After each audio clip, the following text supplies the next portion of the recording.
paz do Senhor aos nossos professores e coordenadores da Escola Bíblica Dominical da AD Bangu e também daqueles outros irmãos de outras igrejas que têm participado conosco, e o nosso agradecimento.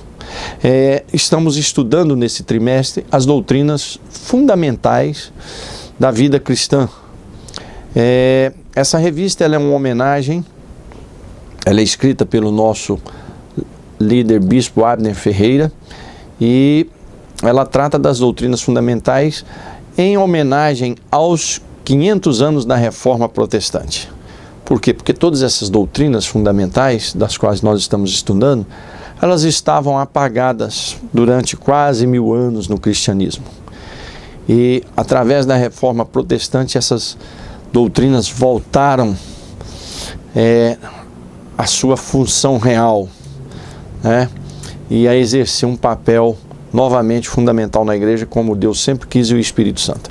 Hoje chegamos ao tema sobre arrependimento. Isso é um tema muito interessante de se estudar, de se conhecer, porque muitos de nós temos uma visão de arrependimento completamente diferente do que realmente a Bíblia ensina sobre arrependimento. Os textos são fundamentais para serem trabalhados, que é Mateus 21, 28, onde nós temos aqui a parábola que Jesus conta de um homem que tinha 2 filhos, e ele pede para que esses seus filhos cuidem da sua vinha. E o primeiro disse que ia e não foi, E a Bíblia ainda chega a dizer, mas se arrependeu e foi. E o outro diz que ia e não foi. Então um disse que não ia e foi, e o outro disse que ia, mas não foi. E o versículo usado é Mateus 3,8, diz, produzi, pois, frutos dignos de arrependimento.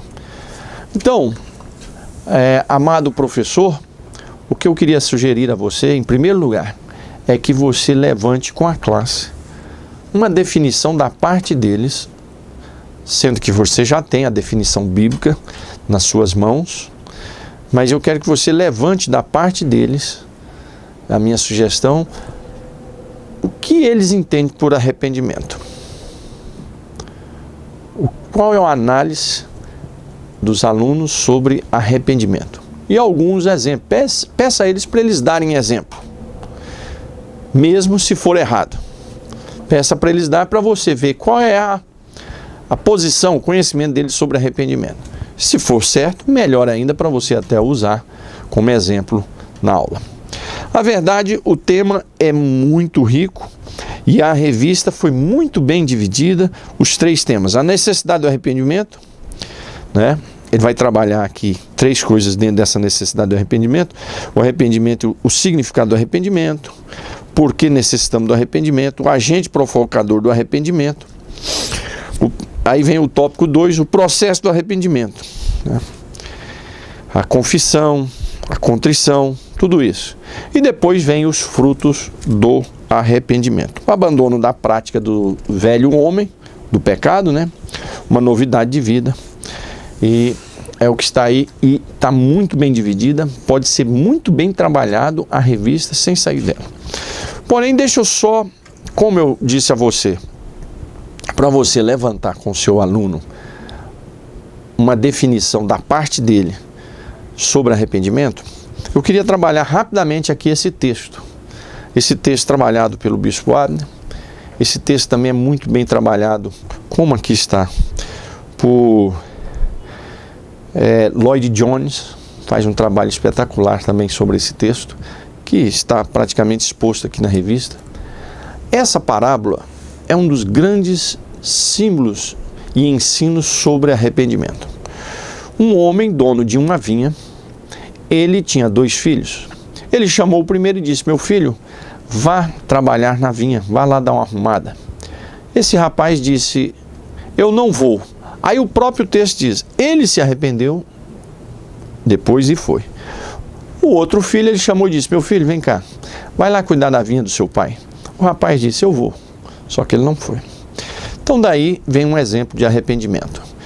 Veja bem, na minha juventude, eu entendia que arrepender era chorar. Isso eu estou falando eu. Então, tinha as fraquezas, as falhas na igreja, e aí chorava e para participar da ceia, para continuar ali firme no culto, mas não havia mudança.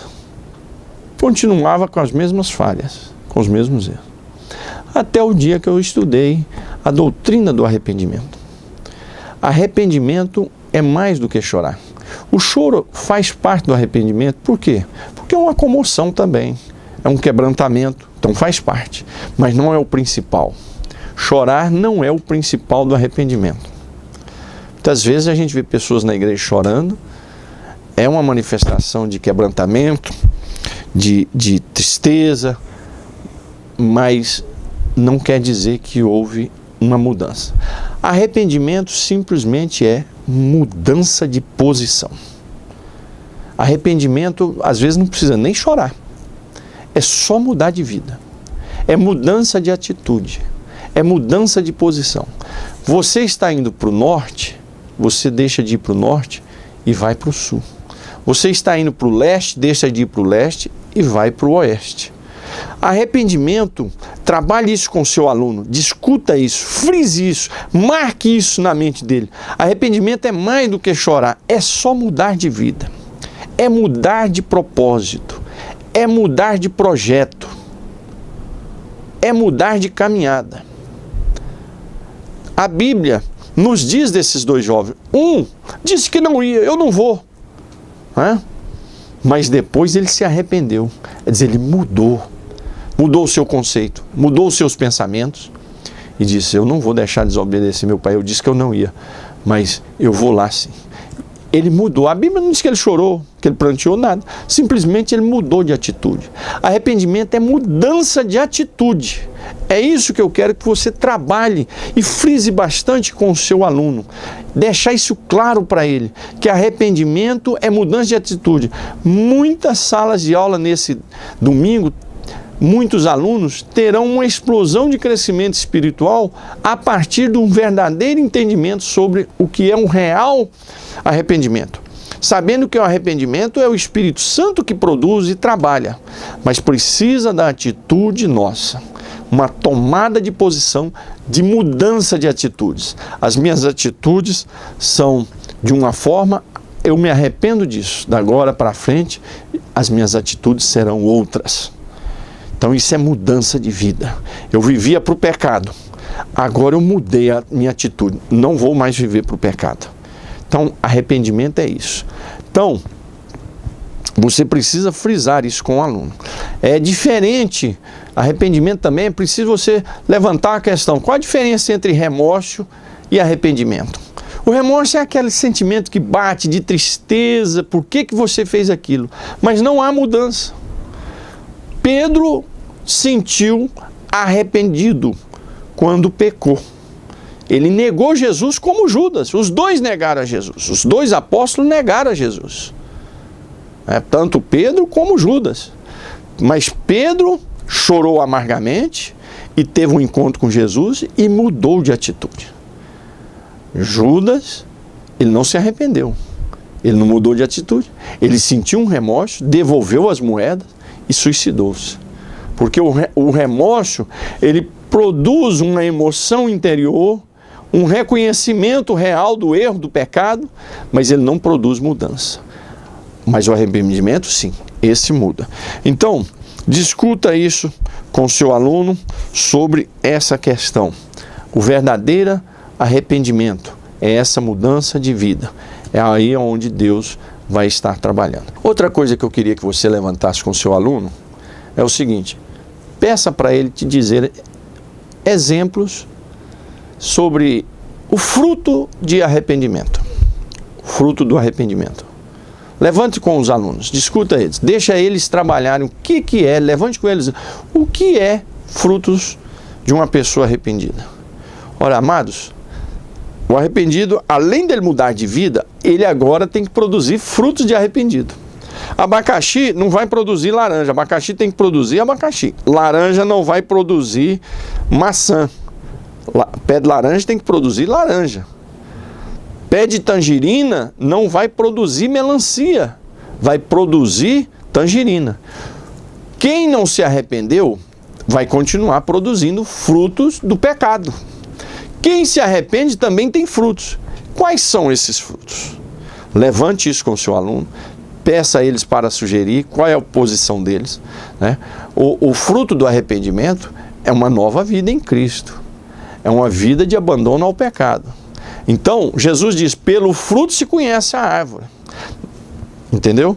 A gente vê as pessoas que são verdadeiramente cristãs pelos seus frutos. Não que nós estejamos julgando o interior das pessoas, mas o fruto é inegável. Se você vê um pé de laranja, você pode ficar ali 70 anos de frente àquele pé de laranja, que ele não vai dar outra fruta a não ser laranja. Então, o arrependido, ele vai produzir frutos. E quais são esses frutos? Frutos do Espírito, frutos de uma vida transformada, frutos de comunhão com a igreja, frutos de comunhão com o irmão, frutos de comunhão com Deus, frutos de amor à palavra de Deus. São frutos. A vida da pessoa arrependida, ela também tem frutos. Assim como a pessoa não arrependida vai ter os seus frutos do pecado, as suas obras do pecado, assim aquele que se arrepende, ele tem frutos de uma pessoa transformada. E Jesus diz, pelos frutos se conhecereis a árvore, né? Pelos frutos se conhece a árvore. Isso é inegável. Discuta isso com seu aluno e isso é fundamental. Essas duas coisas você deixa marcado com eles. Uma, do ponto de vista deles, uma análise sobre o que é o arrependimento. Trabalhe essa questão de arrependimento e remorso. E também discuta essa questão do fruto de uma pessoa arrependida. Que Deus abençoe você.